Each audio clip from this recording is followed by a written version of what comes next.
विश्व इतिहास में एक शासक द्वारा की गई सबसे बड़ी गलती क्या थी? आज हम इसके ऊपर बात करेंगे। नेपोलियन तृतीय नेपोलियन बोनापार्ट का भांजा था।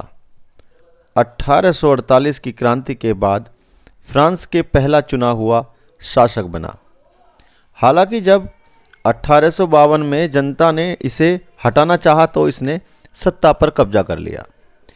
इसकी गलती ये थी कि इसे महान बनने की लत सवार थी, लेकिन ये नहीं पता था कि महान कैसे बने, तो इसने इतिहास के कुछ सबसे गलत निर्णय लिए।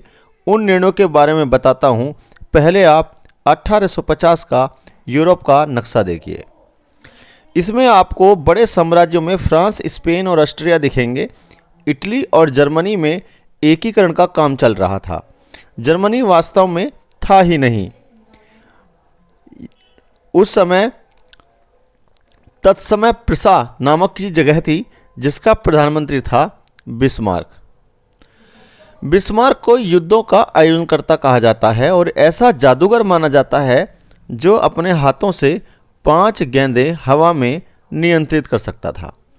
बिस्मार्क ने 1862 में चांसलर बनने के बाद प्रिसा के नेतृत्व में जर्मनी का एकीकरण करने के लिए कई चालें चली और युद्ध किए। 1864 में डेनमार्क से युद्ध किया। 1866 में ऑस्ट्रिया से सेडोवो का युद्ध किया और अंत में 1870 में सेडान के युद्ध में फ्रांस को हराकर नेपोलियन तृतीय को बंदी बना लिया। अब इसमें नेपोलियन तृतीय की गलती क्या थी?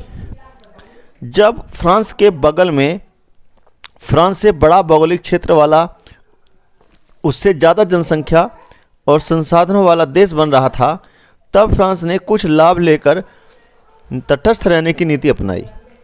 अगर फ्रांस ने ऑस्ट्रिया का साथ दिया होता तो जर्मनी का एकीकरण हो ही नहीं सकता था।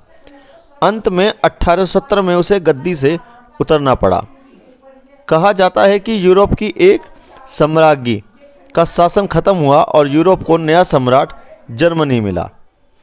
सिर्फ इतना ही नहीं, 1870 के सेडान के युद्ध के बाद जर्मनी ने फ्रांस से अल्सास और लारेन का क्षेत्र भी छीन लिया, जो कि 1866 के सेडाओ के युद्ध में तटस्थ रहने के लिए खुद प्रिसा ने फ्रांस को दिया था।